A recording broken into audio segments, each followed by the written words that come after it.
जगन्नाथपुरी धाम की, गंगा जमुना मैया की, तुलसी देवी की, भक्ति देवी की, सामवेद भक्तवृंद की, श्री प्रभुपाद की, नव वर्ष आगमन की, ताई गौर प्रेमानंदे। All glories to assembled devotees, Hare Krishna. All glories to assembled devotees, Hare Krishna. All glories to assembled devotees, Hare Krishna. Shri Shri गुरु गौरंगा की, निताय गौर प्रेमानंदे। ठीक है।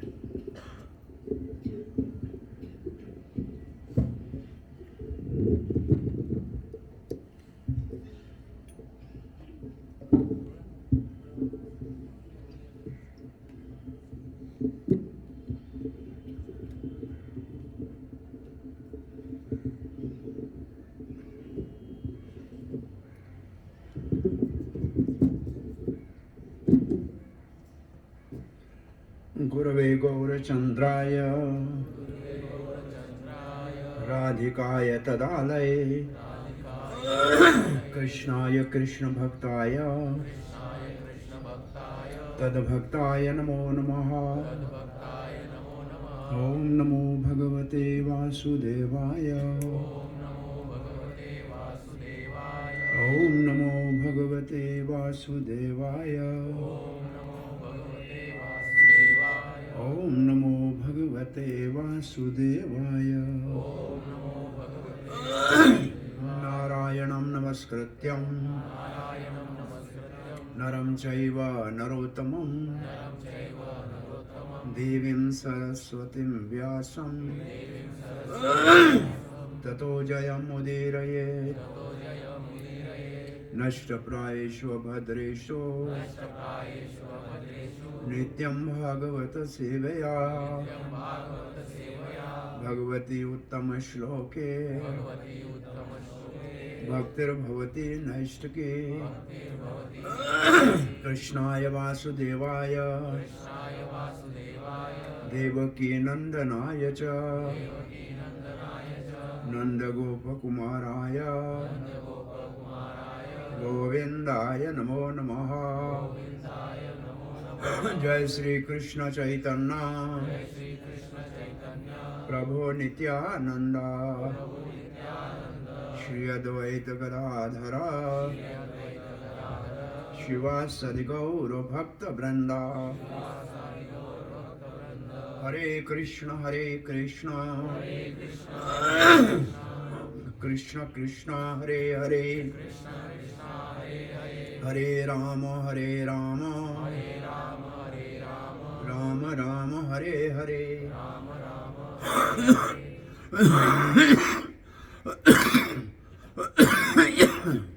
हरे कृष्ण। भक्ति कल्चरल एंड एजुकेशन सेंटर, क्या जगह का नाम है? विशाल नगर पुणे में प्रातः श्रीमद् भागवत के सत्संग में आपका हार्दिक स्वागत है।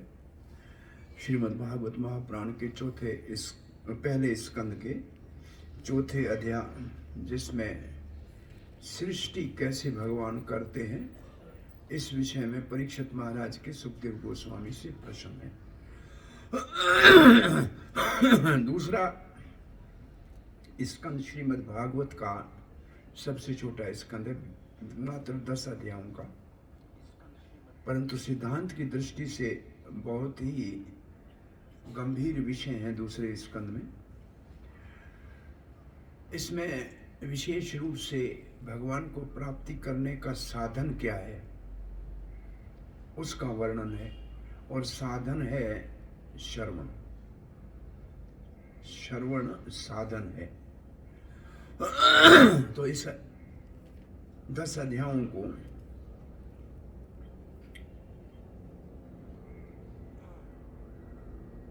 दूसरा स्कंद शुरू होता है सुखदेव महाराज परीक्षित महाराज के पहले स्कंद में पूछे हुए प्रश्नों का उत्तर देते हैं। और वो प्रश्न क्या है? सब लोग सब समय सब जगह क्या करें कि सबका कल्याण हो। और जिसका अंत समय निकट है उसको क्या करना चाहिए, क्या सुनना चाहिए, क्या नहीं सुनना चाहिए। तो इसके उत्तर में उन्होंने, सुखदेव गोस्वामी ने पहले तो प्रश्न की प्रशंसा की कि सबके हित का प्रश्न पूछे। ये वैष्णव का बहुत बड़ा चरित्र है कि दूसरे के हित का पूछते हैं। और फिर निंदा की है लोगों की जो रात को सोते हैं या भोग करते हैं और दिन को पैसे के पीछे भागते हैं, और जो आए वो पढ़ते हैं। इससे अच्छा है क्या करना चाहिए सबको, सब समय सब जगह, श्रोतव्यम कीर्तव्यम सुमृत्यम यदिच्छतो अभयम। से भय से मुक्त होना है तो भगवान के बारे में सुनना चाहिए, कीर्तन करना चाहिए, सुमरण करना चाहिए हरि के विषय में, भगवान के विषय में। फिर निर्णय किया, तीन तो बहुत ज्यादा भारी है, एक ही कोई काम साधन बताइए। तो ये 5वें श्लोक है और 12वें श्लोक तक आते हुए 11वें कहते हैं, सारे शास्त्रों का, सारे ऋषियों का मत है कि हरि नाम कीर्तन एवं केवलम, सिर्फ हरि नाम कीर्तन ही सबसे ज्यादा शक्तिशाली साधन है। परंतु श्रवण के अंदर जो है श्रद्धा होनी चाहिए, पहले श्रद्धा होनी चाहिए श्रवण में, फिर हृदय शुद्ध होना चाहिए। तो इसलिए पहले 2 अध्यायों में श्रद्धा के भगवान, ये पूरा ब्रह्मांड भगवान का विश्व रूप है। फिर भगवान सबके हृदय में बैठे हैं, इस बात के ऊपर श्रद्धा होनी चाहिए। उसके बाद तीसरे और चौथे अध्याय में, ये तो पहला 2 अध्याय हो गए। दूसरे अध्याय में हृदय पवित्र होना चाहिए, हृदय में पवित्र होना चाहिए। क्या मांगना चाहिए भाई, दुनिया में देवताओं से सब कुछ मांगते हैं, वो तो जाने आने वाला है। अगर कुछ मांगना है तो भी भगवान से मांगना चाहिए। तो विशेष श्लोक जो है यहाँ वो है, अकाम सर्व काम व मोक्ष काम उदारधि तीव्रेण भक्ति। ये तो ये श्लोक के साथ ये निर्णय कर लिया गया है कि हृदय शुद्ध उसका है जो कुछ भी चाहिए भगवान के पास जाके भक्ति करे। फिर ये चौथा अध्याय आता है, यहाँ परीक्षित महाराज 5 से लेके 10 श्लोक तक प्रश्न पूछते हैं, और प्रश्न पूछते हैं सृष्टि के विषय में। और यहाँ एक सिद्धांत ये याद रखना चाहिए श्री प्रभुपाद के शब्दों में कि भगवान की ऐश्वर्य की सृष्टि लीला या माधुर्य की रासलीला दोनों भक्तों के लिए बराबर है। सृष्टि लीला को उतना ही आदर देना चाहिए जितना रासलीला को देते हैं। तो ऐश्वर्यमयी सृष्टि लीला या माधुर्य की रासलीला दोनों ही भक्तों के लिए समान है। परीक्षित महाराज सीधा भगवान की लीलाओं के बारे में न पूछकर सृष्टि के विषय में क्यों पूछ रहे हैं, कि क्रिएशन के विषय में, कि भगवान सृष्टि कैसे करते हैं, अपनी शक्तियों के द्वारा और अपने अवतारों के द्वारा। 2 प्रश्न है, से प्रश्न तो 5 है सब मिलाकर, लेकिन उसमें 2 प्रश्न मुख्य ये है कि भगवान सृष्टि अपने शक्तियों के द्वारा और अपने कौन से अवतारों के द्वारा करते हैं। तो इस सृष्टि के विषय में क्यों पूछ रहे हैं, इसका जीव गोस्वामी पाद कहते हैं कि भगवान की लीलाओं को सुनने से उनको भगवान से जो जुदाई का विरह होगा वो बहुत पीड़ा होगी अंत समय में। तो इसलिए वो पहले सृष्टि लीला सुनकर ऐश्वर्य जब भगवान का सुनते हैं तो कहते हैं जहाँ चमत्कार है वहाँ नमस्कार है। तो उनका मन स्थिर हो जाएगा कि मैं उस भगवान के विषय में सुन रहा हूँ जो इस सारी सृष्टि को करने वाला है, पालने वाला है, अपने में समाने वाला है। और फिर भगवान की लीला सुनेंगे तो मन स्थिर हो जाएगा। जीव गोस्वामी कहते हैं अपने मन को स्थिर करने के लिए ये लीला पहले पूछ रहे हैं। तो अब हम 8वां श्लोक पढ़ते हैं। 9वें श्लोक तक वास्तव में प्रश्न है। 10वें श्लोक में कहते हैं कि अब ये मुश्किल ही है अगर समझना, बड़े बड़े विद्वान भी नहीं समझ सकते हैं भगवान सृष्टि को। आप तो आत्म साक्षात्कार किए हुए हैं, ज्ञानी होने के साथ महान भक्त भी है, इसलिए आप हमारे इन सारे प्रश्नों का उत्तर दीजिए। तो आज हम 8वां श्लोक पढ़ रहे हैं। इस श्लोक में आप आइए इसका श्रवण करते हैं। न्यूनम भगवतो ब्राह्मण हरे अद्भुत कर्मण दुर्विभाव्यम् इवा भाति कविभिः चापि चेष्टितम् न्यूनं भगवतो ब्रह्मन् हरे अद्भुत कर्मणः दुर्विभाव्यम् इवा भाति कविभिश्चाप्यचेष्टितम् न्यूनं भगवतो ब्रह्मन् हरे अद्भुत कर्मणः दुर्विभाव्यम् इवा भाति कविभिश्चापि चेष्टितम्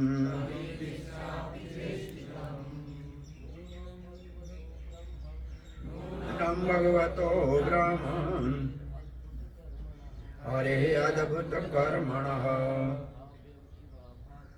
दुर्विभाव्यम् इवा भाति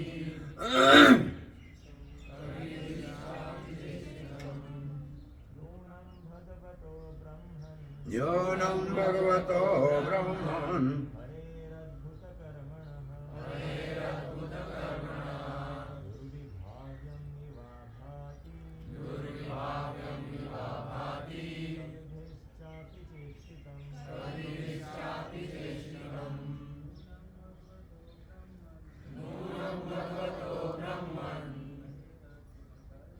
हरे अद्भुत कर्मणः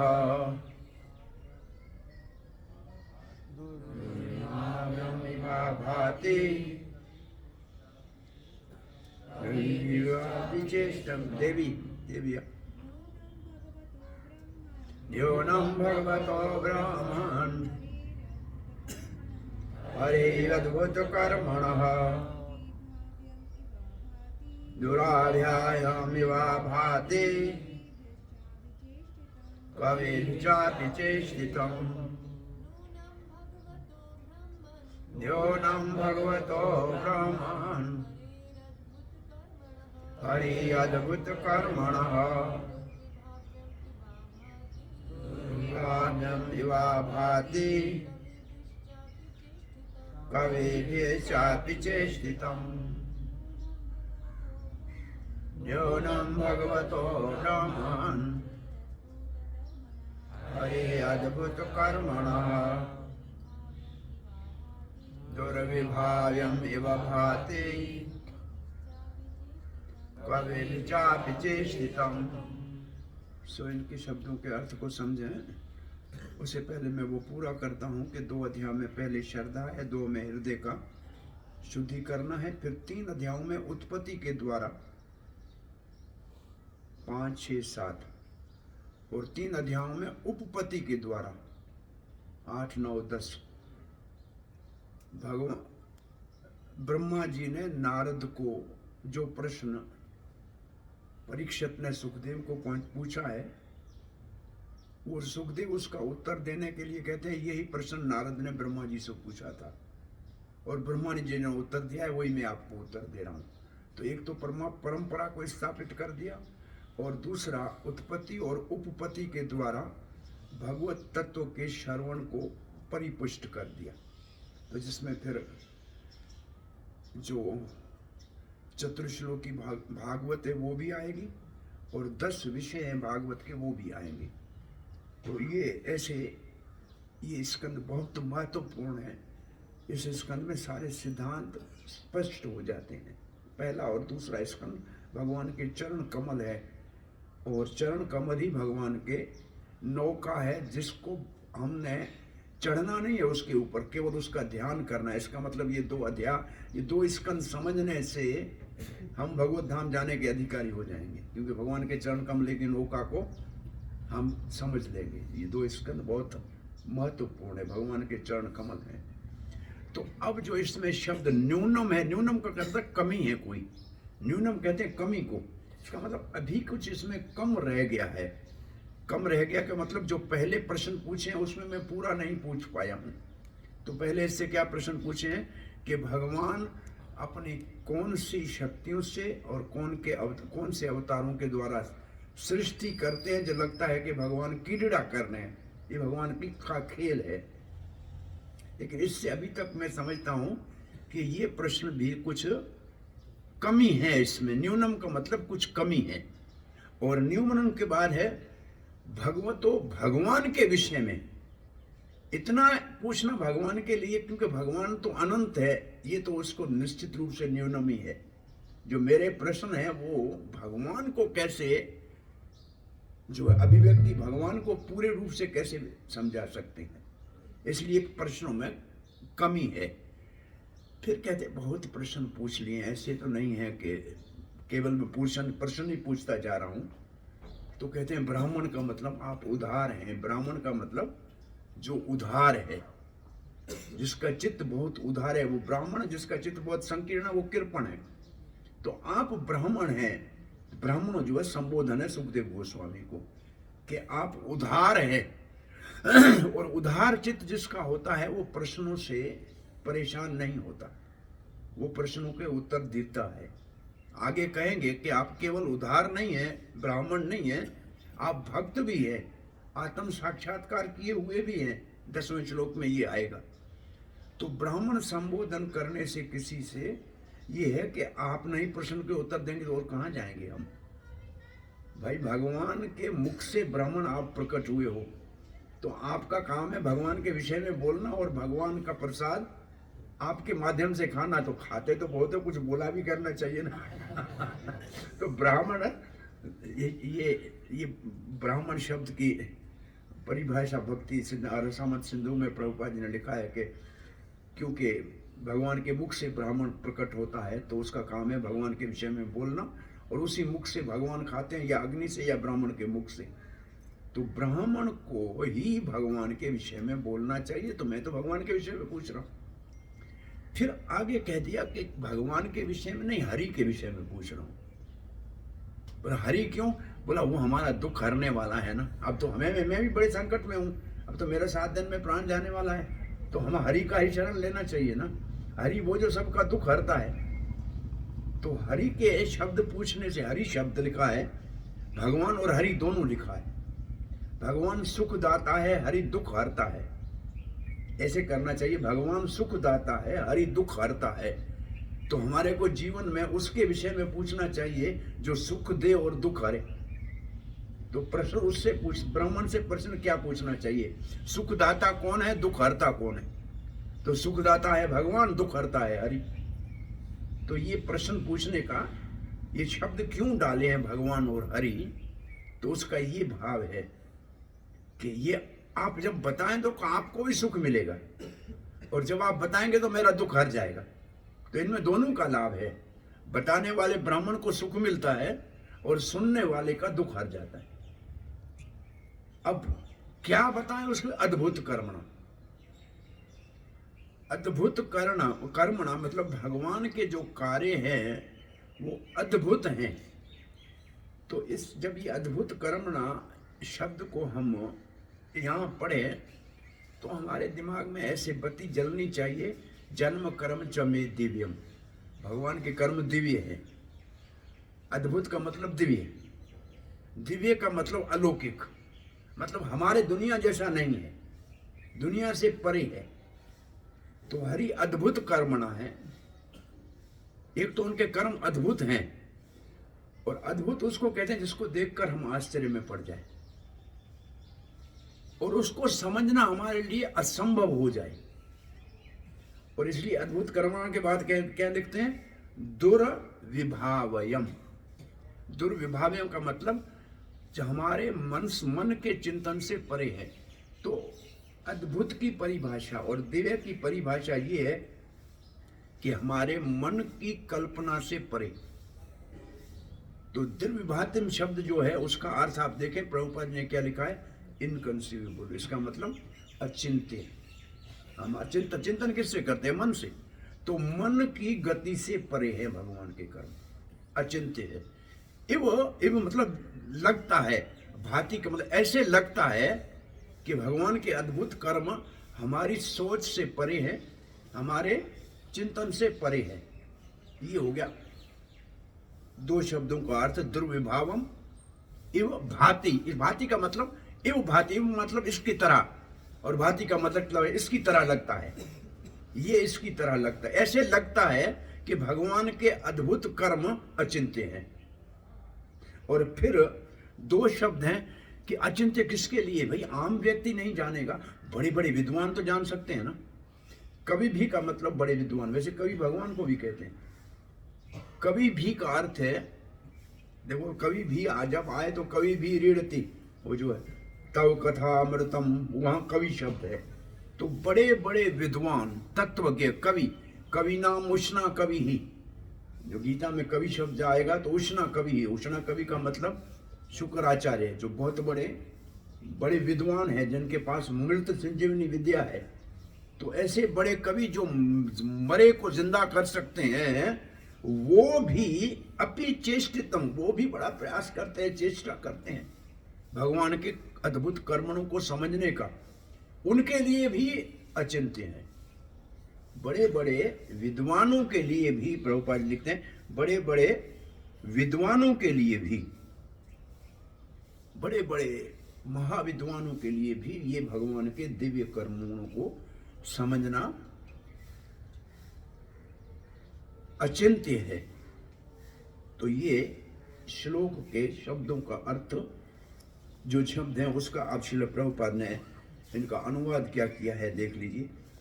हे विद्वान ब्राह्मण, ये ब्राह्मण शब्द है ना, जो इस श्लोक में पहली लाइन में जो शब्द है, जो ब्राह्मण, न्यूनम भगवतो ब्राह्मण, तो ब्राह्मण है, उसके साथ प्रभुपाद जी ने विद्वान शब्द लगाया है।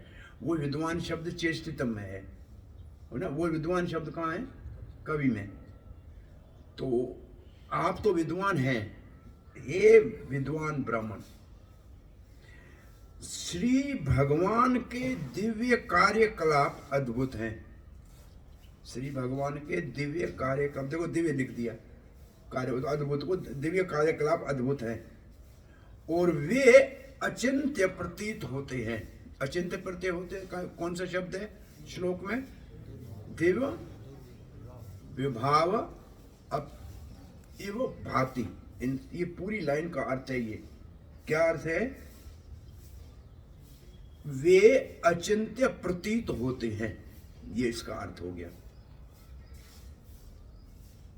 क्योंकि अनेक विद्वान पंडितों के अनेक प्रयास भी उन्हें समझने में अपर्याप्त सिद्ध होते हैं। ये अपर्याप्त जो शब्द है, न्यूनम है, जो न्यूनम ऊपर शब्द है वो यहां आया है। तो ये भी थोड़ा 1-2 मिनट अगर भागवत के शब्दों का रसास्वादन करना है तो प्रभुपाद जी के अनुवाद में श्लोक का शब्द कहाँ है, इसको ढूंढ लो, तो आपको लगेगा कि मैं समझ के पढ़ रहा हूं। तो ये देखो, न्यूनम शब्द अंत में आया है, फिर भी अपर्याप्त है, मतलब पूरा नहीं है, अधूरा है।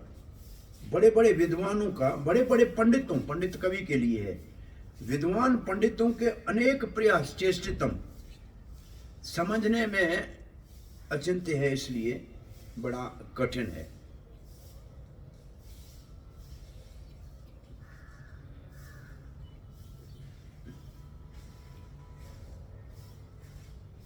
वो अचिंत्य क्यों प्रतीत होते हैं? कि बड़े बड़े विद्वानों के लिए समझना मुश्किल है, इसलिए अचिंत्य प्रतीत होते हैं। अब श्री प्रभुपाद का तात्पर्य काफी विस्तार से है। श्री प्रभुपाद जी पहले लिखते हैं, अकेले इस ब्रह्मांड के सृजन में ही परमेश्वर के कार्य इतने अद्भुत प्रतीत होते हैं जिसकी इस हम कल्पना भी नहीं कर सकते हैं। अब प्रभुपाद जी कहते हैं, भाई भागवत को थोड़ी देर के लिए समझो तो उसको छोड़ो, सिर्फ देखो कि ये एक ब्रह्मांड जिसमें हम रहते हैं, इसकी सृष्टि कैसे भगवान ने की है, ये समझना बहुत कठिन है।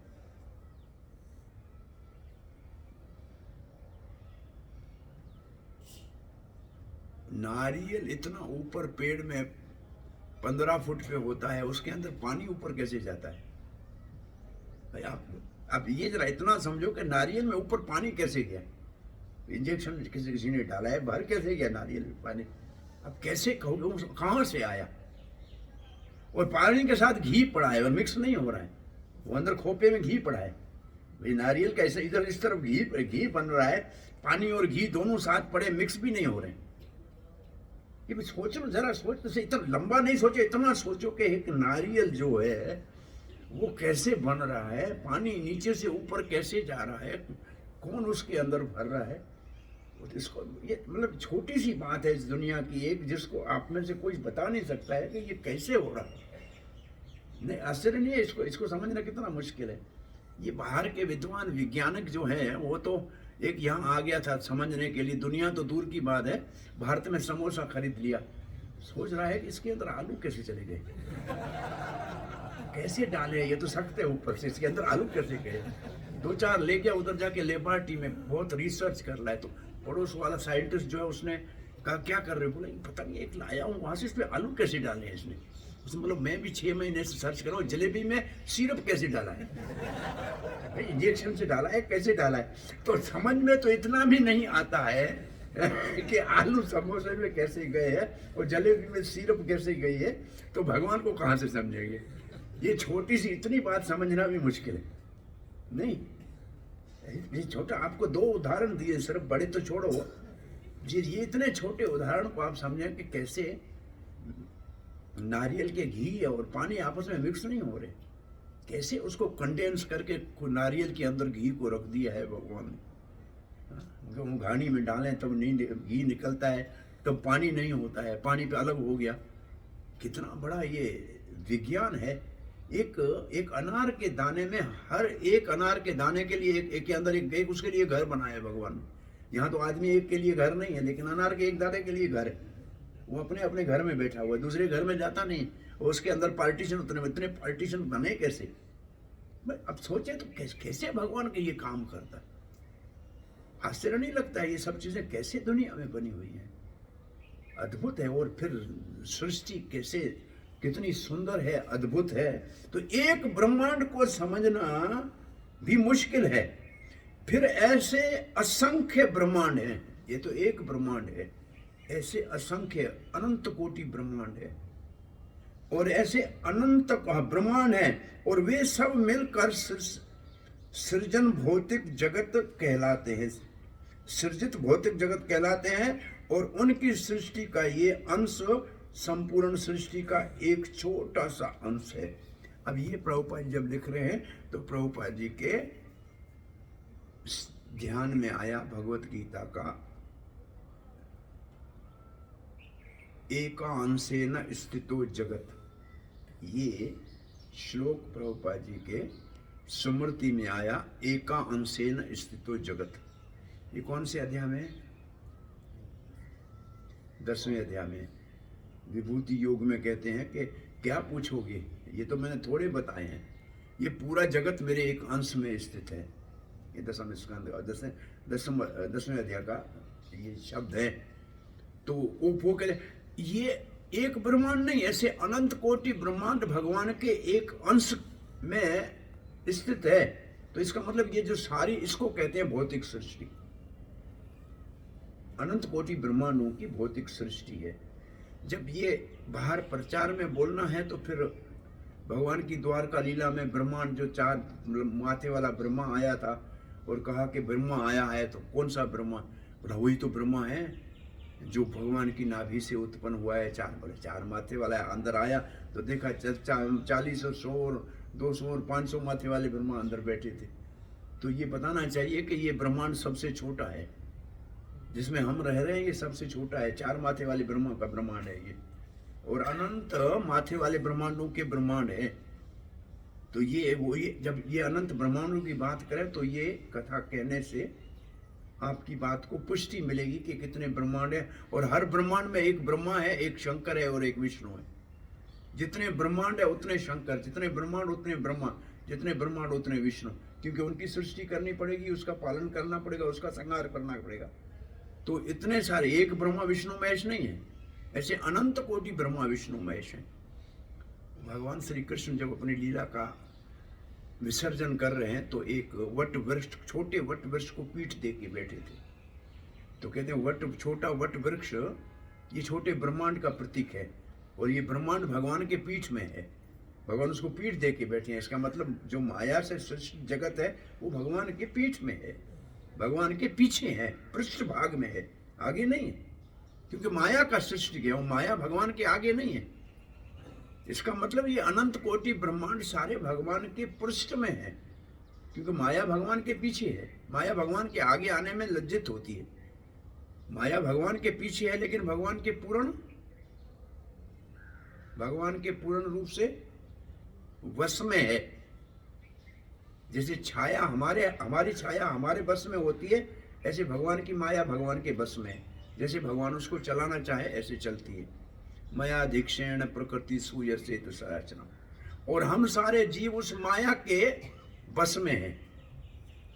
ये सृष्टि जो है, इसको समझना इसलिए मुश्किल है कि माया भगवान के पीछे भगवान के बस में, और सारे जीव माया के बस में है। ये है सबसे बड़ी समस्या, और ये सारे जीव अनर्थ कर रहे हैं। ये है बीमारी।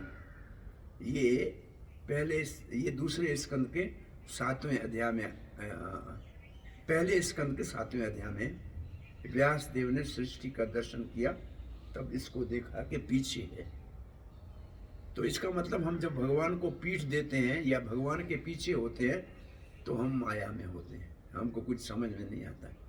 इसलिए हम कभी कभी सोचते हैं अर्जुन भगवान के पीछे बैठा था इसलिए मुश्किल में पड़ गए। भाई रथ में पीछे ही बैठा था ना। और फिर लिखा है भगवत गीता में उपस्थ उपस्थ किसको कहते हैं? घोड़े के रथ में जहाँ घोड़े जिस लकड़ी जो आगे 2 लकड़ी होती है जो घोड़े के ऊपर रखी जाती है उसको उपस्थ कहते हैं। इसका मतलब भगवान सारथी की जगह बैठा, अर्जुन उसके सामने आके बैठा। उपस्थ शब्द है ना, क्या शब्द है?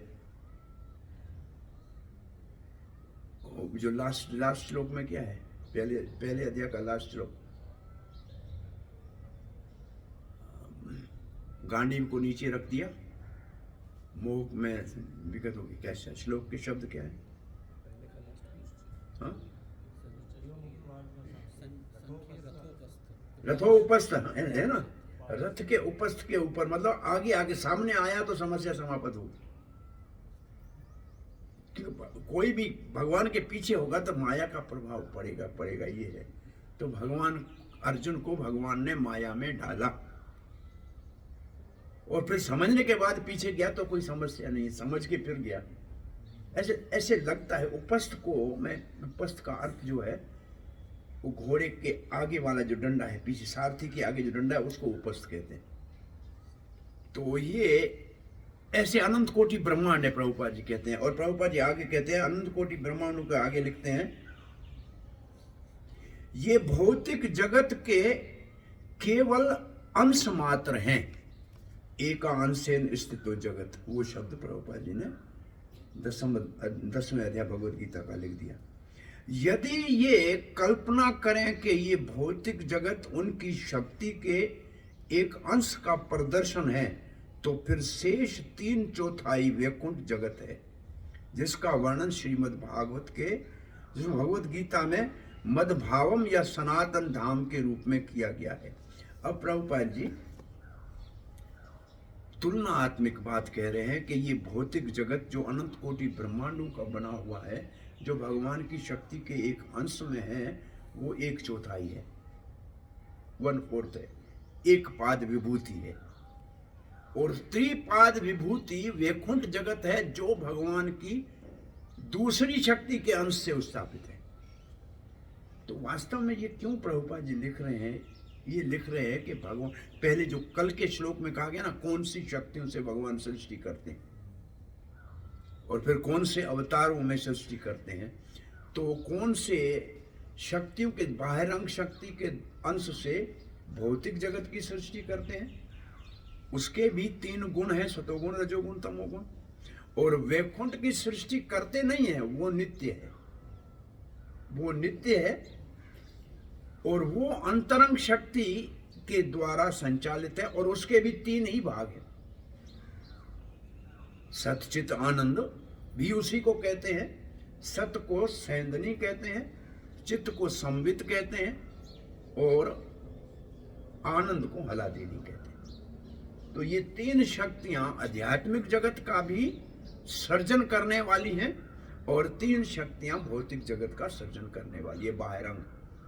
तो ये तुलनात्मक वो 3 गुना ज्यादा है। इसके लिए जब सामान्य लोगों को ये बात समझानी हो ना पब्लिक में, तो उनसे ऐसे पूछना चाहिए कि आपके नगर में बाहर जो लोग ज्यादा हैं कि जेल में? नगर में ज्यादा है ना, जेल में कम है ना। ऐसे ये भौतिक जगत जेल है, इसमें कम है, और अध्यात्मिक जगत वास्तविक जगत है, उधर ज्यादा है।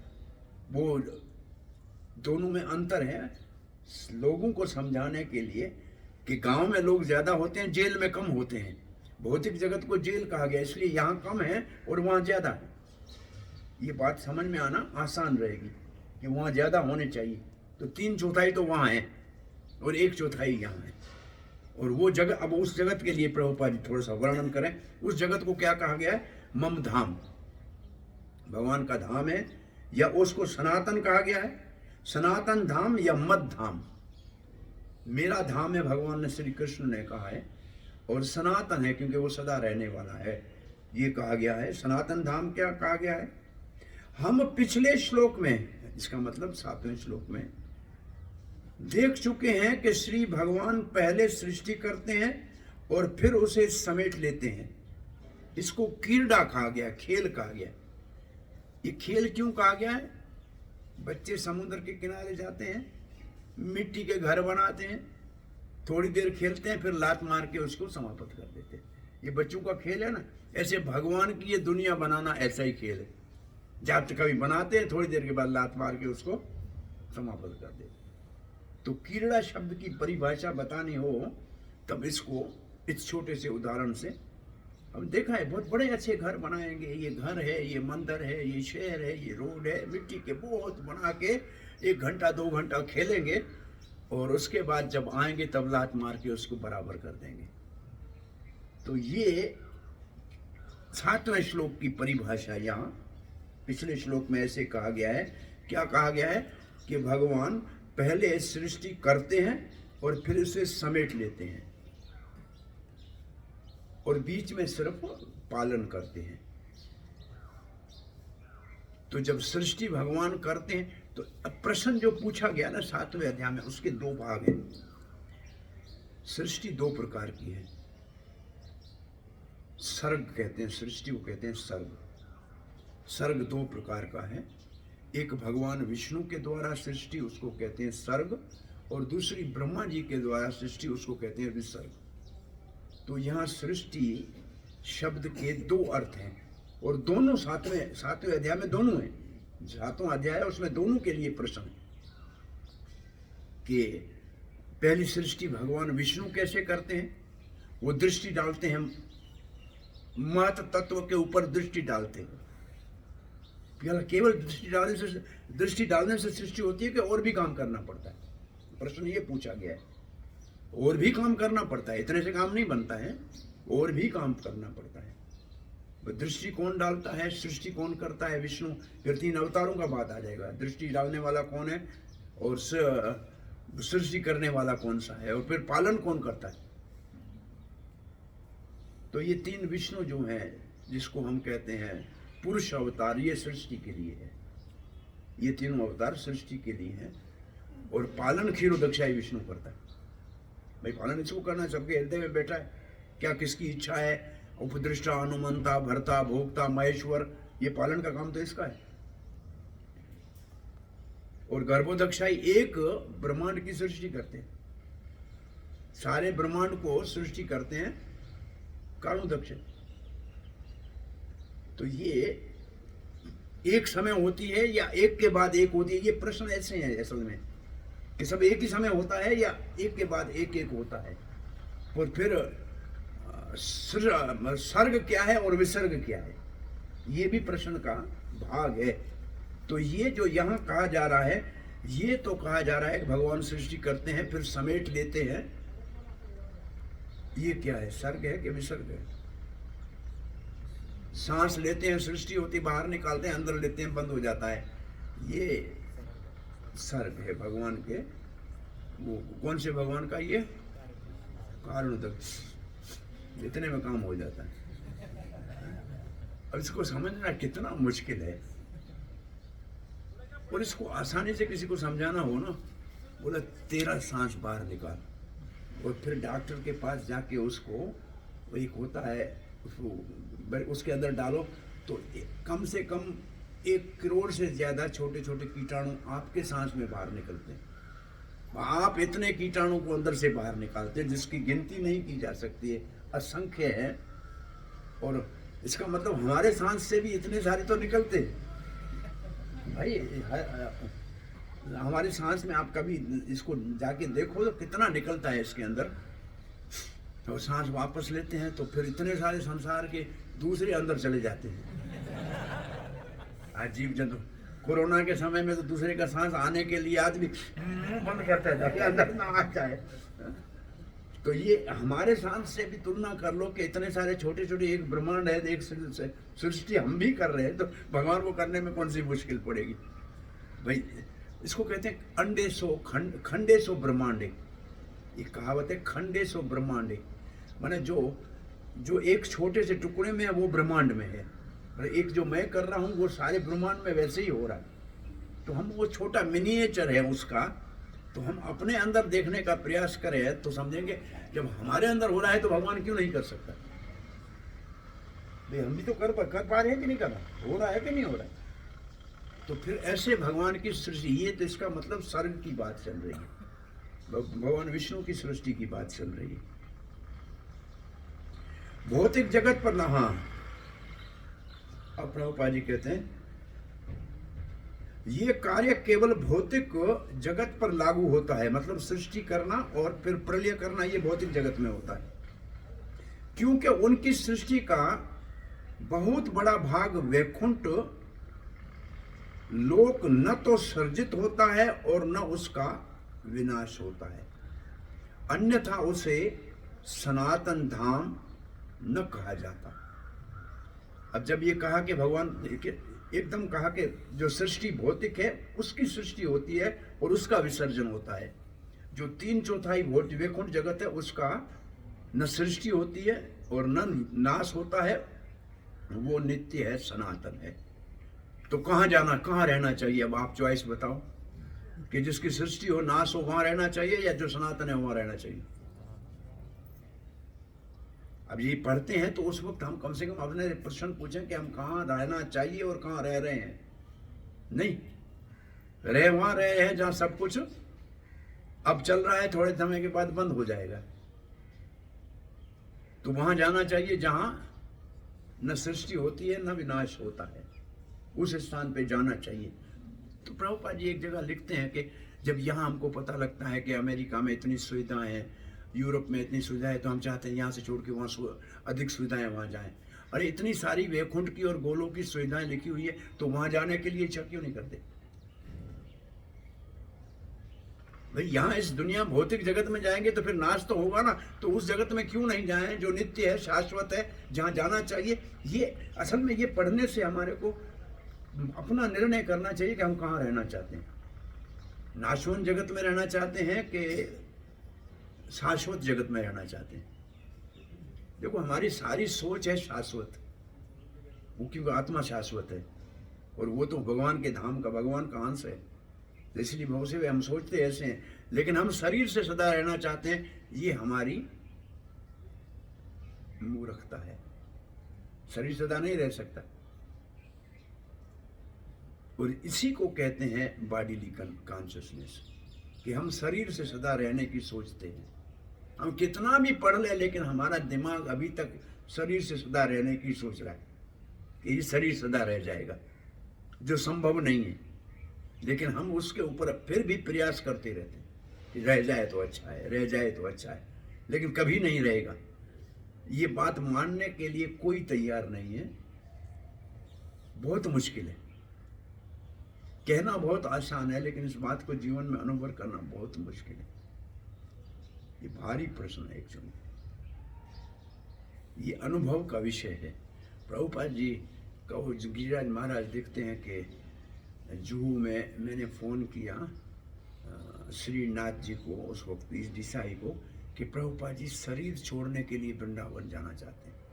तो आश्चर्य, शरीर छोड़ने को कोई दुनिया में तैयार नहीं है, ये कौन सा महात्मा है जो शरीर छोड़ने के लिए जा रहा है? तो ये बहुत बड़ी प्रभुपाद के शब्द देखो, I want to give up my body in Vrindavan. इसका मतलब वो मेंटली तैयार है कि मैं इस शरीर को छोड़ना चाहता हूँ। तो ये रियलाइजेशन कितनी बड़ी भारी है। आश्चर्य लगा कि शरीर छोड़ने के लिए कैसे जा रहे हैं। और डिसाइड बड़े आश्चर्य पड़ गए कि ये शरीर कौन सा महात्मा है जो शरीर छोड़ने के लिए जा रहा है। इस दुनिया में कोई ऐसे कहता नहीं, इसने किसी ने आज तक कहा नहीं। तो ये बहुत बड़ा भारी प्रश्न है असल में। और इसलिए यहाँ पढ़ते हुए ये सोचना चाहिए कि हम कहाँ रहना चाहते हैं। जहाँ है इसका मतलब हम गलत जगह है। इसको प्रभुपाद ने क्या लिखा है? Bed bargain. हो तो गलत फैसला हो गया है, अब इसका गुड यूज करना है। बेड बार्गेन ये है कि भौतिक शरीर ले लिया, गुड यूज अब ये करना है कि इसको भगवान की सेवा में लगाना है। नहीं तो फिर ये दूसरा शरीर पैदा करने का कारण बन जाएगा। काम तो कर्म तो शरीर से होंगे ना। तो शरीर दूसरे शरीर बनाए वो ठीक है, या शरीर भगवान की भक्ति में लगे वो ठीक है? ये निर्णय करने की बात है हमारी। क्योंकि ये जब तक भक्ति विनोद ठाकुर कहते हैं, जब तक हम वास्तव में इस भौतिक जगत और इस भौतिक शरीर की दुख से और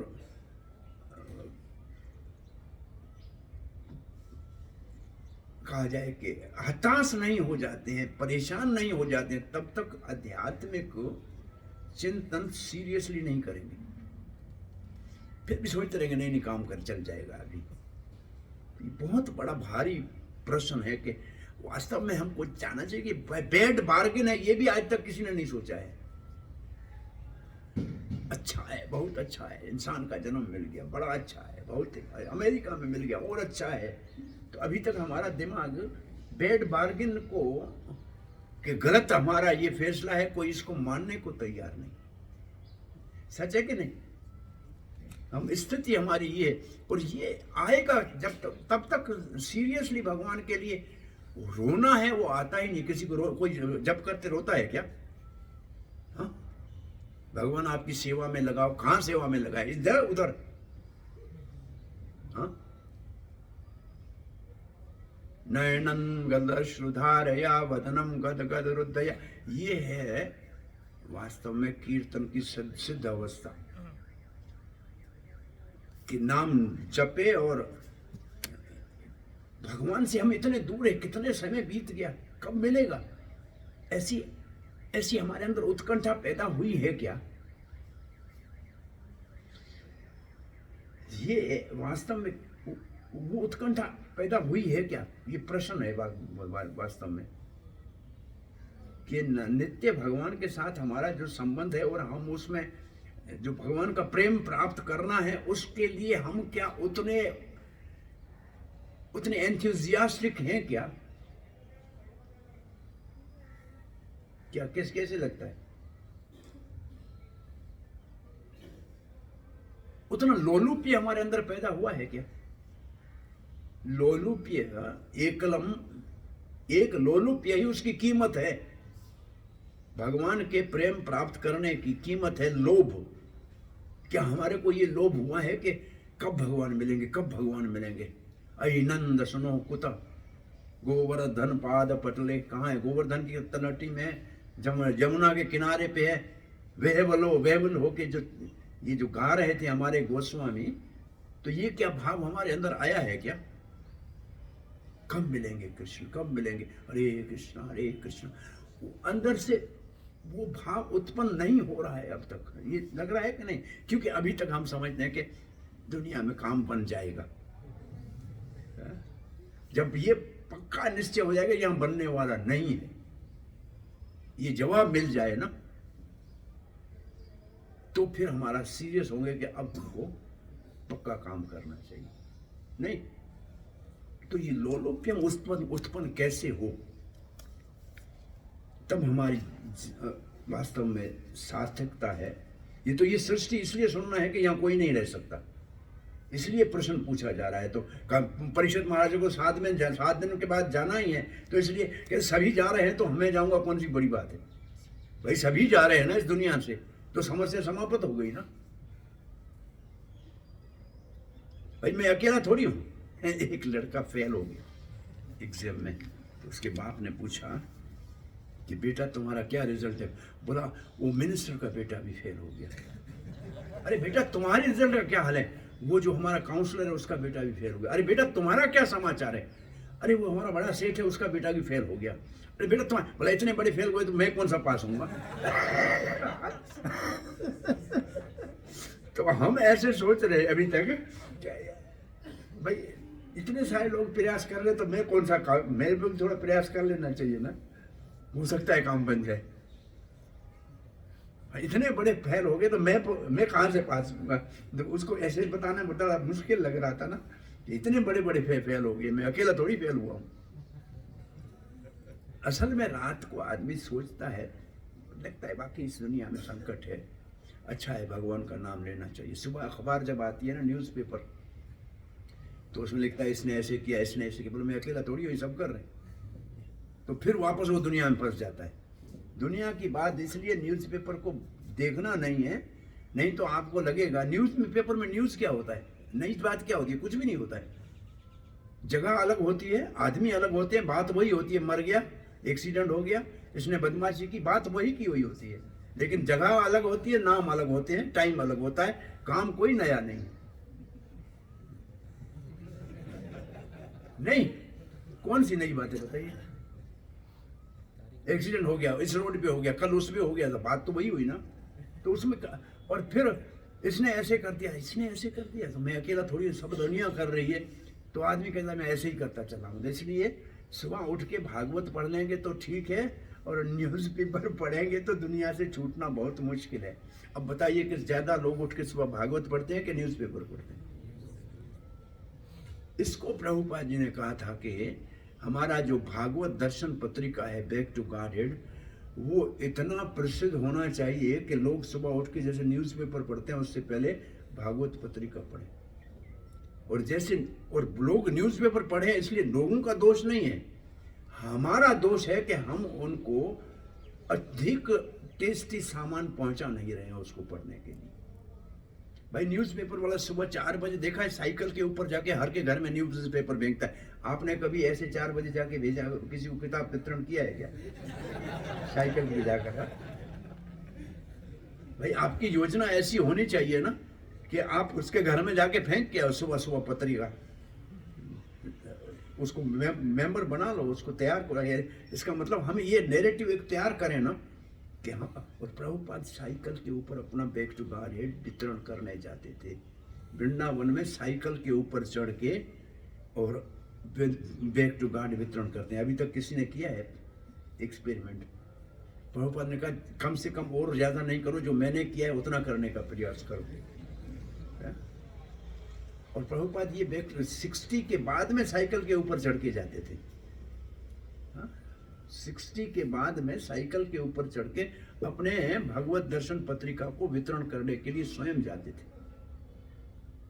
तो अब देखें कि इसका मतलब प्रभुपाद की इच्छा थी कि ये लोगों के घर घर में रीडर डाइजेस्ट की तरह उनका एक हिस्सा होना चाहिए। तो उतनी पब्लिकेशन हमारी है क्या रीडर डाइजेस्ट इतनी? नहीं ना। इसका मतलब अभी तक हम लोगों के अंदर टेस्ट पैदा करने में सफल नहीं हो पा रहे। वो न्यूज से भक्ति सिद्धांत सरस्वती ने पूछा आप न्यूज़पेपर छाप रहे हैं, बोला वैकुंठ की न्यूज इतनी है कि हर मिनट में नया न्यूज़पेपर निकाला जा सकता है। तो अभी हम मासिक भी नहीं निकाल पा रहे हैं। हमारा हाल तो देखो ना, हम एक महीने में भी एक नहीं निकाल रहे हैं। ये रोज निकलना चाहिए, और रोज क्या, हर घंटे में निकलना चाहिए, हर मिनट में निकलना चाहिए, क्योंकि वैकुंठ में हर चीज नई हर मिनट में हो रही है। तो अभी हमारी अनुभूति नहीं है, हम क्या करें? तो लोगों तक ये कैसे पहुंचाया जाए, इसका ये चिंतन किसी को करना चाहिए कि वास्तव में ये कार्य कैसे हो। और इसके लिए फिर सोचना चाहिए जन्म सार्थक करी कर परोपकार। पहले अपना जन्म सार्थक करना पड़ेगा। ऑक्सीजन का दबाव हवा का कम होने से जहाज में ऊपर से मास्क नीचे आएगी, पहले अपने नाक पे लगा के फिर बच्चे के नाक पे लगाना, जन्म सार्थक करके फिर परोपकार करना। उसे कहा जाता है ना, पहले अपने पहले खुद पहनना, उसके पास पहले तुम ही मर जाओ तो उसको पहना को फायदा किया। तो ये है कि पहले जन्म सार्थक करना पड़ेगा तभी। इसका अर्थ है कि अभी हम जन्म सार्थक करने वाले सिस्टम में अभी प्रोसेस में, पाइप में पड़े हैं, निकले ही नहीं हैं जो दूसरे का परोपकार करने के लिए प्रयास कर पाए। तो ये बहुत काम हमारे लिए रहा पड़ा है, पूरा कुछ नहीं हुआ है। ये इसको देखना चाहिए ध्यान से। अब आगे इस लाइन को पढ़ते हैं। ये कार्य केवल भौतिक जगत पर लगता लागू होता है क्योंकि सृष्टि नहीं होती वैकुंठ की, अन्यथा इसे सनातन क्यों कहा जाता? श्री भगवान अपने धाम में रहते हैं और उनका सनातन नाम, गुण, लीलाएं, पार्षद तथा व्यक्तित्व, ये सभी उनकी विभिन्न शक्तियों तथा अंशों का प्रदर्शन है। अब इनको भी अगर इतनी लाइनों को पढ़ के थोड़ा समझने का प्रयास करेंगे तो इसमें भी समय लगेगा। अब देखिए क्या लिखा है, टाइम तो मेरे ख्याल में होने वाला होगा। वैसे पढ़ जाए तो नॉर्मल लग रहा है, लेकिन अच्छी तरह से फिर देखो। श्री भगवान अपने धाम में रहते हैं, गोलोक एव निवसति, भगवान गोलोक में रहते हैं, और उनका सनातन नाम है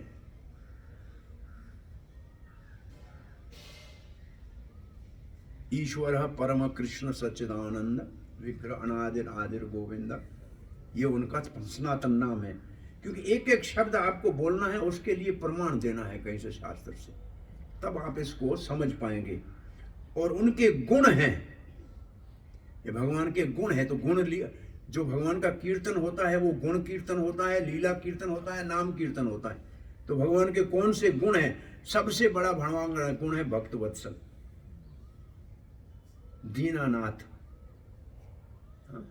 तो ये भगवान के एक बहुत बड़े ऐसे दीन, जो भगवान का भक्त वत्सल गुण है, ये सबसे ज्यादा भक्तों के लिए।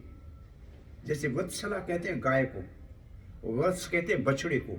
जैसे जन्म देते ही गाय अपने बछड़े को चाट के साफ करती है, ऐसे भगवान अपने भक्त के दोषों को चाट के साफ करते हैं। जहां बछड़ा जाता है वहां गाय जाती है, ऐसे जहां भक्त जाता है वहां भगवान जाते हैं। प्रभुपाद यहाँ से अमेरिका गए तो जगन्नाथ भागते हुए पीछे चले गए, एक नहीं हजारों गए। तो जहाँ भक्त जाता है वहाँ भगवान जाते हैं। तो ये भक्त वत्सल भगवान का दिव्य गुण है। तो आपको जब ये दिखे कि भगवान का वहाँ गुण है, कौन से गुण है, कम से कम कुछ गुणों का वर्णन करना चाहिए।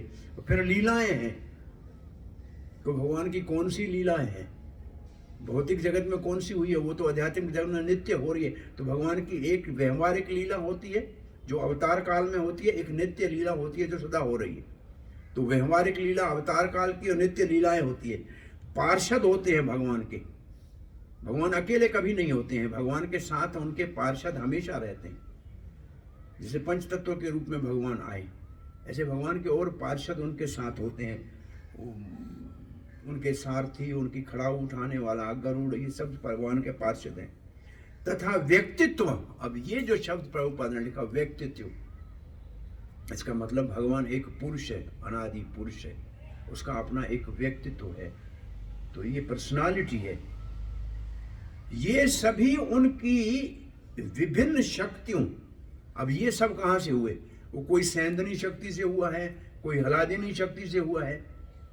भाई जो भगवान का बिस्तर है, भगवान का धाम है, भगवान की लाकुटी है, ये तो सब सैंदनी शक्ति।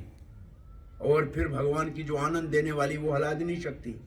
तो ये विभिन्न शक्तियां हैं, इनका भी फिर पता लगना चाहिए कौन सी कहाँ से शक्ति है, उस शक्तियों का लिखा हुआ है। विभिन्न शक्तियों तथा अंशों के प्रदर्शन है।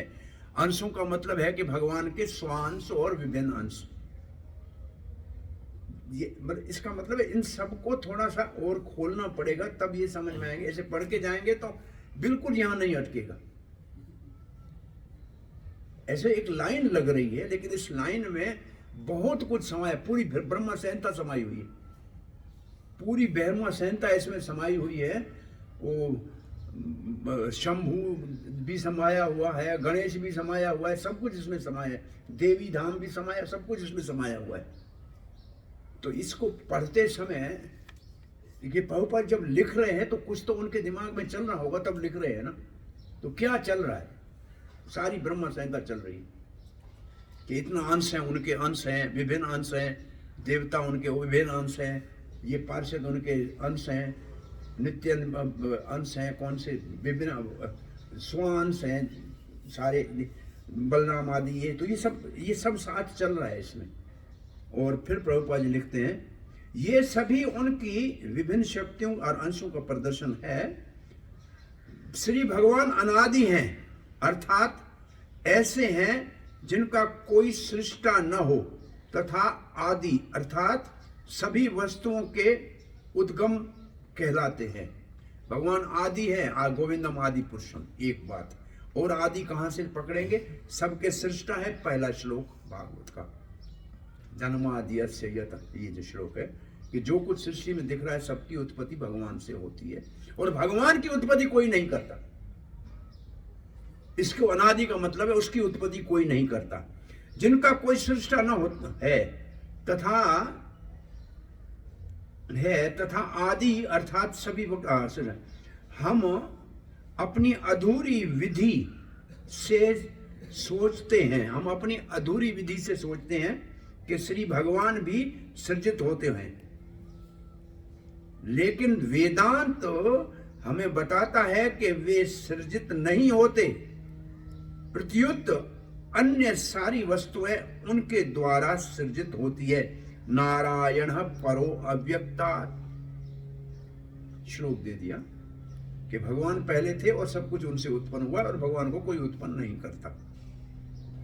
अतएव सामान्य व्यक्ति हेतु ये सभी अद्भुत विषय विचारणीय हैं। ये विषय बड़े बड़े विद्वानों के लिए भी अचिंत्य हैं। अतएव वे विद्वान एक दूसरे से विपरीत सिद्धांत प्रस्तुत करते हैं। ये प्रभुपाद लिख रहे हैं, तब कौन सा श्लोक उनके दिमाग में चल रहा है? महाभारत का। मुनि जितने होते हैं सबका मत अलग अलग होता है, भिन्ना भिन्ना मतः। फिर लास्ट लाइन क्या है? महाजन ये न गत सपंथा। ये श्लोक प्रभुपाद के विचार में आ रहा है कि जितने विद्वान हैं उनके अलग अलग सिद्धांत हैं, अलग अलग मत हैं और अलग अलग उनके सिद्धांत हैं, प्रस्तुत होत करते हैं। यहां तक कि इस ब्रह्मांड विशेष का भी जो के सृजित जगत का एक नगण्य अंश है, उन्हें पूरा पूरा ज्ञान नहीं है कि ये सीमित आकाश कितनी दूर तक फैला हुआ है, कि कितने नक्षत्र तथा लोक हैं, या इन अनंत लोकों में कैसी परिस्थितियां हैं। अब प्रभुपाद जी कहते इस लोक का भी पता नहीं है किसी को कि इसमें कौन कहाँ रह रहा है, इसका भी पता नहीं। ये निगण कितना निगण है। जब निगण प्रभुपाद लिख रहे तब उनके मन में क्या आया? सरसों का एक दाना, एक ब्रह्मांड भगवान के लिए एक सरसों के दाने के बराबर है। ये कहाँ प्रसंग है? चैतन्य चैतन्यामृत में, कि एक लोक को उद्धार करना, वासुदेव दत्त भगवान के लिए सरसों का दाना गिर गया, कौन गिनता है? तो निगण का अर्थ है सरसों के दाने के बराबर है ये सृष्टि भगवान के लिए। एक ब्रह्मांड सरसों का दाना भी नहीं है, बोरी में से एक गिर गया, कौन पूछता है? तो और एक सरसों के दाने के ऊपर इतने सारे विद्वान इतने समय से खोज कर रहे हैं, अभी तक कुछ समझ में नहीं आ रहा है कितने नक्षत्र हैं और कितने तारे हैं, ये भी पता नहीं लग रहा है। हाँ, ये प्रभुपाद जी का लिखने का अर्थ ये।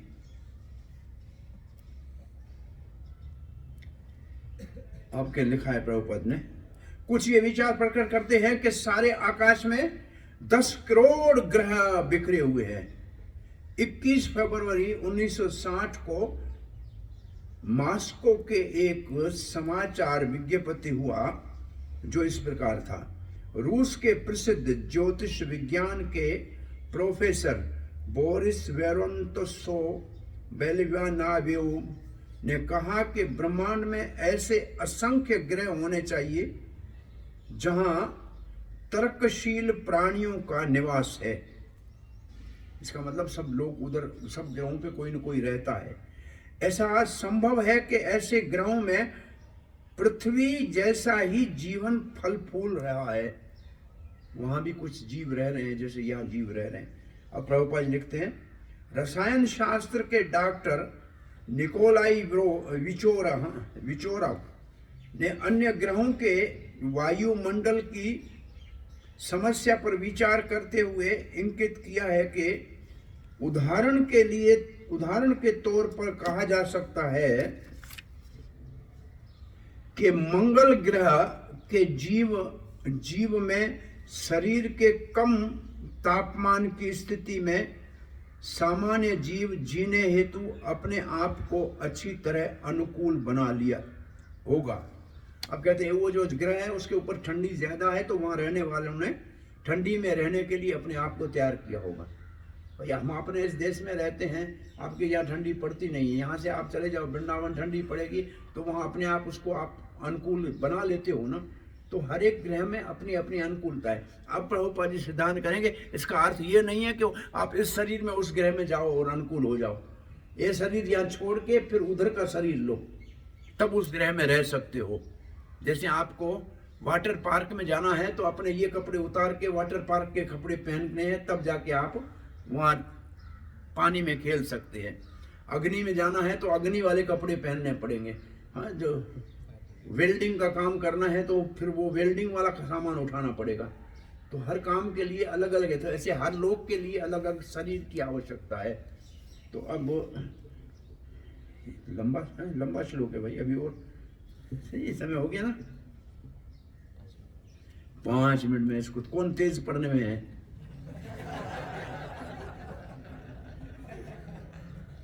अच्छी तरह अनुकूल बना लिया। उन्होंने कहा कि उन्हें लगता है कि मंगल लोक के वायुमंडल का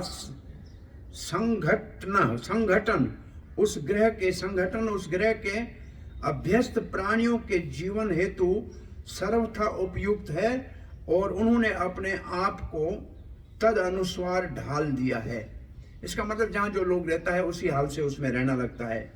विभिन्न लोकों में प्राणियों की इस अनुकूलता क्षमता का वर्णन ब्रह्म संहिता में विभूति विभन के रूप में किया गया है। ये सारा तात्पर्य वास्तव में ब्रह्म संहिता के ऊपर है। पूरे का पूरा तात्पर्य ब्रह्म संहिता के आधार के ऊपर प्रभुपाद जी लिख रहे हैं। अर्थात ब्रह्मांड के असंख्य ग्रहों में से प्रत्येक में एक विशेष प्रकार का वायुमंडल दिया गया है और वहां के प्राणी विज्ञान तथा मनोविज्ञान के क्षेत्र में बहुत बड़े चौड़े हैं, क्योंकि वहां का वायुमंडल उत्तम है। विभूति का अर्थ है विशिष्ट शक्तियां और भिन्न का अर्थ है विविध प्रकार। जो विज्ञानी ब्रह्म अंतरिक्ष का अन्वेषण करने का प्रयास करके यांत्रिक व्यवस्था द्वारा अन्य ग्रहों पर पहुंचने का प्रयत्न कर रहे हैं, उन्हें ये अच्छी तरह जान लेना चाहिए कि जिन प्राणियों के शरीर पृथ्वी के वायुमंडल के अनुकूल है वे अन्य ग्रहों के वायुमंडल में नहीं रह सकते। हमारी अन्य ग्रहों की सुगम यात्रा पुस्तक देखें। मनुष्य को इस शरीर को त्यागने के उपरांत एक विभिन्न लोक में जाने के लिए अपने आप को तैयार रखना होगा, जैसा कि श्रीमद् भगवद गीता में कहा गया है, यान्ति देवव्रता देवान पितृयान्ति पितृव्रता भूतानि यान्ति भूतिर्या मद्गता मद याति जानती माम। तो जो जिसकी पूजा वहां जाने के लिए प्रभुपाद का सारा तात्पर्य है कि जीवन तो सब ग्रहों में है, परंतु ये हमारा शरीर उन ग्रहों में नहीं रह सकता। इसको दूसरे अध्याय में भी एक श्लोक में है कि सर्वत्र गम, जीव सर्वत्र गम कैसे है? इसका मतलब जीव सब ब्रह्मांडों में है, कोई ब्रह्मांड बिना जीव से नहीं है। लेकिन जीव कौन से शरीर में है? वहां के वातावरण के अनुकूल है। भाई सूर्य में जो जीव है उनका शरीर अग्नि का बना हुआ है, वो तो अग्नि का शरीर बना हुआ है वहां, तो वहां रह सकते हैं, उनके लिए वहां कोई समस्या नहीं। लेकिन हम सोच भी नहीं सकते हैं कि वो अग्नि का शरीर कैसा होगा। भाई यातना का शरीर यमदूत देते हैं, वो कैसा होता हमें पता नहीं। ये तो यहाँ से ले जाते हैं जीव को तो यातना का शरीर देते हैं यमलोक का दूत। तो ये बहुत सारे अन्य लोगों में अन्य शरीर उपयोगी है। जैसे हम कहते हैं कि यहाँ से हम रशिया जाते हैं तो वहां जाके कपड़े दूसरे पहनने पड़ते हैं, मैंने इसका मतलब नया शरीर भाई वासांसी जरना नहीं, तो ये कपड़ों शरीर को कपड़ों से तुलना दी गई है ना। मैं फरवरी लास्ट ईयर रशिया में उतरा, तो जो मुझे लेने आया था वो नीचे का पहनने वाला, ऊपर का पहनने वाला टोपा, वो सब अलग लाया कि यहाँ तुम्हारे वाला नहीं चलेगा, तुम्हारा शरीर छोड़ो, यहाँ नया शरीर लो अगर रहना है तो वहाँ नए शरीर के वातावरण में रहना है ना। तो उधर का बिल्कुल वातावरण ही दूसरा है कि उधर जाते ही पहला वो कहीं बड़ी बैग भर के कपड़े लाया था उतरते, और बूट भी दूसरा पहनना है, टोपा भी दूसरा पहनना है। तो इस देश में भी दूसरे देश में वातावरण में जाते हैं तो कपड़े ही बदलने पड़ते हैं। ऐसे दूसरे लोक में जाएंगे, ये तो एक लोक में कपड़े बदलते हैं, दूसरे लोक में जाएंगे तो शरीर बदलना पड़ेगा। तो शरीर कपड़ों को तुलना दी गई है भगवत गीता में, वासांसी चरणानि यथा विहाय। तो ये तो शरीर कपड़े के बराबर है। और अब कहते श्री भगवान की सृजनात्मक शक्ति के विषय में महाराज परीक्षक का वक्तव्य ये बताता है कि वे सृष्टि प्रक्रम के विषय में सब कुछ जानते थे। इसका मतलब परीक्षित महाराज सब कुछ जानते थे, तो फिर उन्होंने श्रील सुखदेव गोस्वामी से ऐसी जानकारी क्यों चाहिए? तो पांडवों के वंशज महाराज परीक्षित महान सम्राट थे तथा भगवान श्री कृष्ण के महान भक्त थे, अतएव वे जगत की सृष्टि के विषय में बहुत कुछ जानने में सक्षम थे, लेकिन उनका ये ज्ञान इतना पर्याप्त न था। इसलिए उन्होंने कहा कि बड़े बड़े विद्वान बहुत प्रयत्न करने के बाद भी इसे जानने में असफल रहते हैं। पहले स्कंद में भी ऐसा कोई प्रसंग आया है जहां जानने में असफल रहते हैं परीक्षित।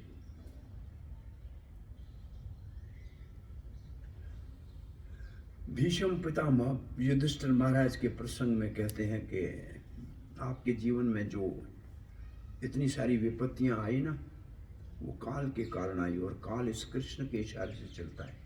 तो युधिष्ठिर ने कहा ये तो हमारा अपना भाई है, हमको क्यों नहीं बताया? बोला इसके मन की बात न ब्रह्मा जानता है, न शंकर जानता है, न कपिल जानता है, नारद जानता है। उतना ही जानता है जितना ये जन्माने की शक्ति देता है। तो वहाँ ये प्रसंग आया है। युधिष्ठिर मान गया ये तो हमारा भाई है, हमारे घर में रहता है, आता जाता है, तो इसके मन की हमको क्यों समझ में नहीं आई? बोला इसकी बड़े बड़े को समझ में नहीं आती। तो इनका जो व्यक्तित्व बहुत दूसरा है। तो ये यहाँ ये वो भाव यहाँ दिया हुआ है। श्री भगवान अनंत हैं और उनके कार्यकलाप भी अथाह हैं। सीमित ज्ञान तथा अपूर्ण इंद्रियों के कारण कोई भी जीव यहाँ तक के इस ब्रह्मांड के सर्वोच्च पूर्ण जीव ब्रह्मा भी अनंत के विषय में जान लेने की कल्पना तक नहीं कर सकते। हम अनंत के विषय में थोड़ा बहुत तभी समझ सकते हैं जब ये अनंत द्वारा बताया गया, जैसा कि स्वयं श्री भगवान ने श्रीमद् भगवत गीता के विशिष्ट वचनों में बतलाया है। कि क्या बतलाया है?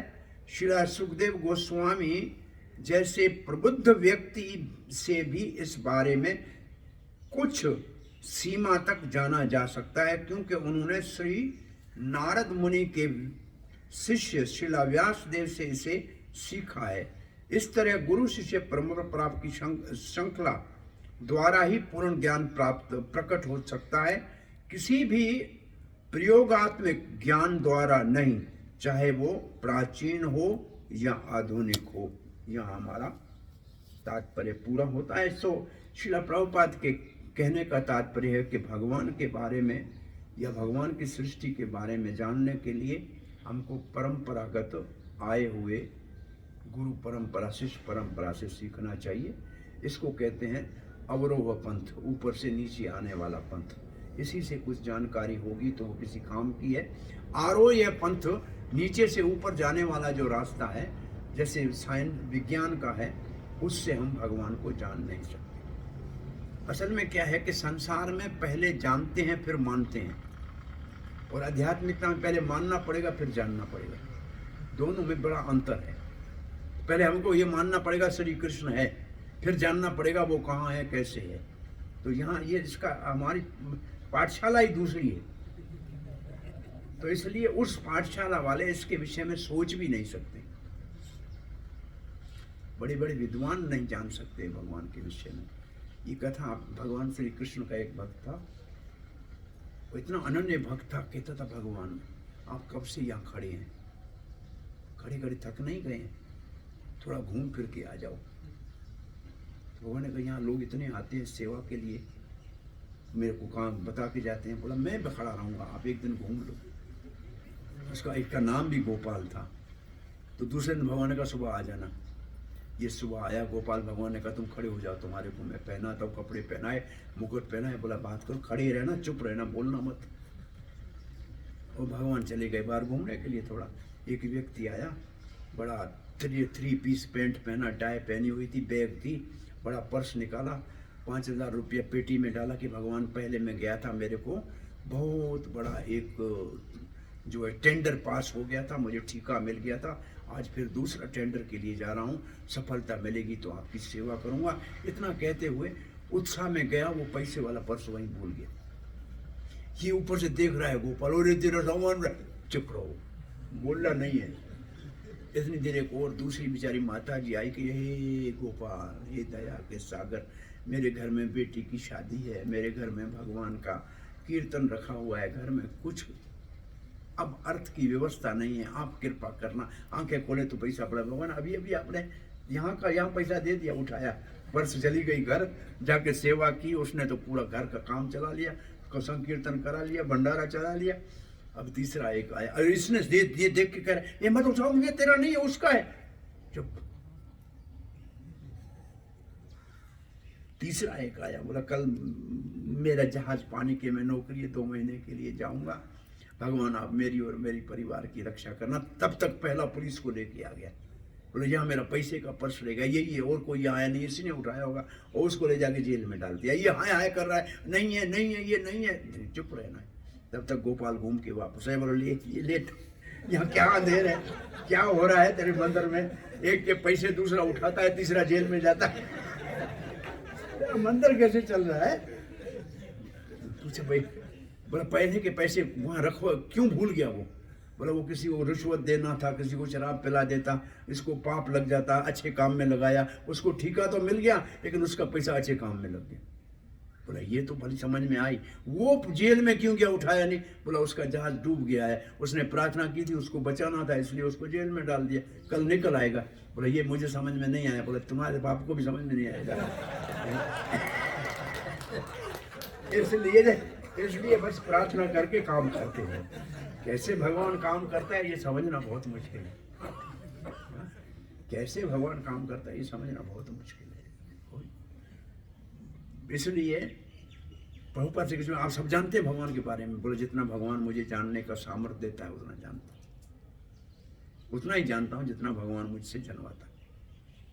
तो हमें उतना ही शास्त्र के माध्यम से समझना चाहिए। ये माता है, ये भगवान के विषय में बताता है, उसकी सेवा में लग के जीवन को सफल करना चाहिए। हरे कृष्ण। कोई प्रश्न जिज्ञासा है क्या? वो मैं जित को लंबा था, एक मेरे को हिंदी पढ़ने नहीं आती है, मैं आस्ते आस्ते करके टुकड़ा टुकड़ा पूरा कर दिया। लेकिन वाकई ये तात्पर्य पूरा ब्रह्म संहिता के ऊपर आधारित है। पहले ये तात्पर्य में ये ढूंढना है कहाँ से लिखा है प्रभुपाद ने, और कौन से शब्द को जो है विस्तार से बताना है, क्यों बता रहे हैं। ये तरीके से पढ़ने से आप थोड़ा प्रयास करेंगे तो समझेंगे कि प्रभुपाद कितनी मेहनत कर रहे हैं। कोई प्रश्न जिज्ञासा है क्या? ग्रंथराज श्रीमद् भागवत, आप एक हाथ ऊपर है, बोलो बेटा।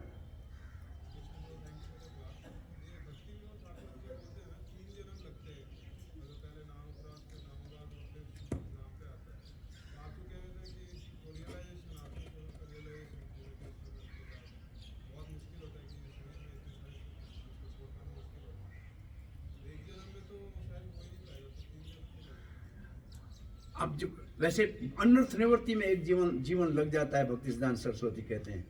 अनर्थ निवृत्ति में बहुत समय लगता है। अनर्थ निवृत्ति वाला विभाग जो है वो बड़ा लंबा चौड़ा है। लेकिन प्रभुपाद जी से ये प्रश्न किसी ने पूछा था कि, तो प्रभुपाद जी अपने व्यास आसन के ऊपर बैठे थे, बहुत ऊपर थे। बोला 100% जब प्रेम भगवान का प्रकट होगा तो भगवत धाम जाया जा सकेगा। भक्त बड़े हताश हो गए, 100% तो नहीं हो सकता। प्रभुपाद एक स्टेप नीचे आए ऊपर से, 100% नहीं तो 90%, 90% संभव नहीं है। फिर सबका चेहरा नीचे था, बोला 80, चेहरा नीचे था। बोला 70 तुम तैयार हो जाओ, पीछे के दरवाजे से मैं आपको अंदर ले लूंगा। एक और दरवाजा भी है जहाँ कंसेशन होती है, तो प्रभुपाद जी कंसेशन वाले दरवाजे से ले लेंगे, लेकिन हम कम से कम 70% का प्रयास तो करें। 30% का ग्रेस मार्क्स मिलेंगी, 70% का प्रयास करना पड़ेगा। इसका अर्थ ये है कि हमारी सफलता हमारे प्रयास से नहीं होगी, वैष्णव कृपा से होगी। हम समझते हैं हम अपने प्रयास से भगवान को पा लेंगे, ये संभव नहीं। केवल किसी वैष्णव की कृपा से ये संभव है। जैसे चुंटी को ये ताकत नहीं है कि यहाँ से वृंदावन जा सके, लेकिन अगर मेरे प्रसाद के डब्बे में बैठ जाए तो बिना किराए के पहुँच जाएगी। आप समझ रहे हैं भाई, पूना की चोंटी वृंदावन जाना चाहे तो जा सकती है कि चल के? नहीं जा सकती ना। और प्रसाद डब्बे में कल मेरे साथ चली जाए तो जा सकती है ना। तो ऐसे ही कोई महात्मा हमको डब्बे में डाल के ले जाए तो जा सकते हैं, अपने प्रयास से नहीं जा सकते। इसका तात्पर्य ये है कि कोई साधु कृपा करे तो संभव है। उसके लिए चोटी छोटी है इसलिए डब्बे में आएगी, आपको नहीं ले के ये डाल सकते। इसका मतलब निम्रता होगी तो ये संभव है। इसमें बहुत निम्रता चाहिए, जितनी निम्रता ज्यादा आएगी उतना रास्ता आसान ज्यादा हो जाएगा।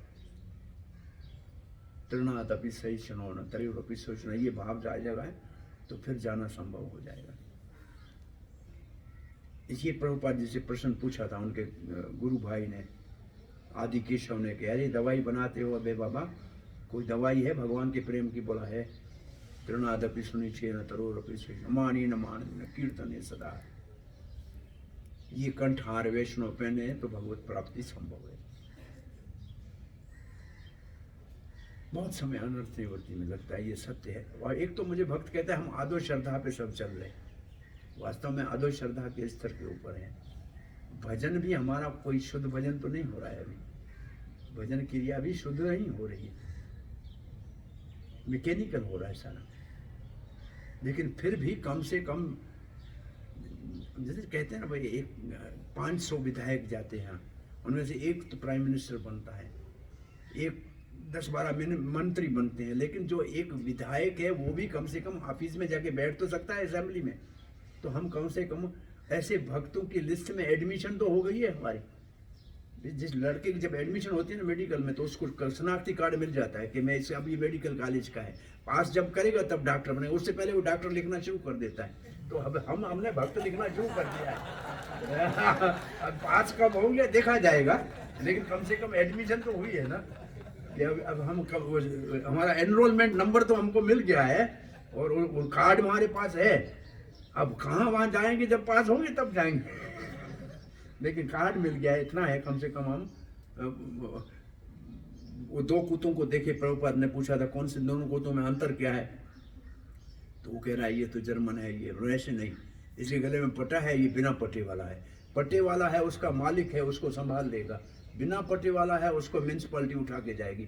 तो हम सब पटे वाले कम से कम बने हैं, तो हमारा मालिक है कोई। एक शेर और गाय, गाय के पीछे शेर भाग रहा था, गाय एक दलदल में गिर गई, तो गाय दलदल में जान रही थी, शेर कूदा दलदल में गिरा, 2 फुट पीछे था। तो गाय हंस रही थी, बोला तुम हंस क्यों रही हो? बोला मेरा मालिक ढूंढ के नहीं आए, मेरा मालिक है, मुझे ढूंढने आ जाएगा, मुझे बाहर निकाल लेगा, तुम्हें कौन निकालेगा बताओ? तुम मुझे खा तो सकते नहीं, अब तुम्हारा निकालने वाला कहाँ से आएगा? तब तक मालिक आया और गाय को लंबा बाहर के खींच के निकाल लिया और शेर वहीं मर गया। तो ये क्या, जिसका मालिक है उसको निकालने वाला आ जाएगा। तो ये गले में पट्टा बांध देना चाहिए और काम चालू रखना चाहिए। तो भगवान ने कहा गरुड़ के ऊपर आके मैं आपको निकाल के जाऊँ। ज्ञान के रास्ते में जाओगे बहु जन्म लगेंगे, बहु नाम जन्म नाम अंते ज्ञानमाम। योग के रास्ते में जाओगे अनंत जन्म, अनेक जन्म संसिद्धि। और भक्ति के में रास्ते में जाओ तो जाओगे नचरात भवामी नचरात पद मई आवेशित चेत सम, मृत्यु संसार सागरा भवामी ने, मैं गरुड़ के ऊपर आऊंगा, आपको डूबते हुए निकाल के जाऊंगा। तो आप सिर्फ कूदो सही, फिर चोटी रखना तो भगवान यहाँ से पकड़ लेगा। चोटी नहीं है तो खतरा है।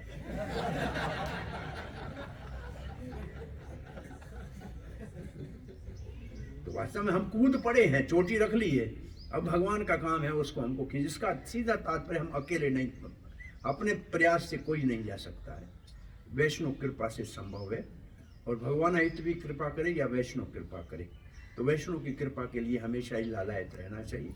और यही हमारी प्रगति का एकमात्र साधन है कि हम वैष्णव के प्रति आदर भाव रखें और उनसे शिक्षा ग्रहण करके और सेवा करने का भाव रखें, तो संभव है कि भगवान कृपा करें वास्तव में। हरे कृष्णा। बहुत जन्म लगते हैं, कोई परेशानी नहीं भाई, भगवान मिलेंगे, 100 जन्म के मिलेंगे, तो इतना विश्वास हो तो फिर नाचना चाहिए मुकुंदा की तरफ। मिलेंगे तो सही ना, कम से कम आशा तो है कि मिलेंगे, हम रास्ते पे हैं इसमें। तो एनरोलमेंट कार्ड है आपके पास, चिंता मत करो, लगे रहो,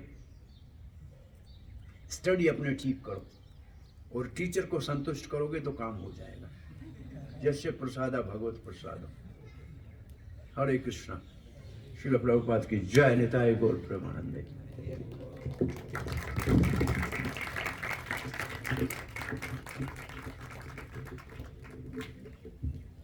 थोड़ा लंबा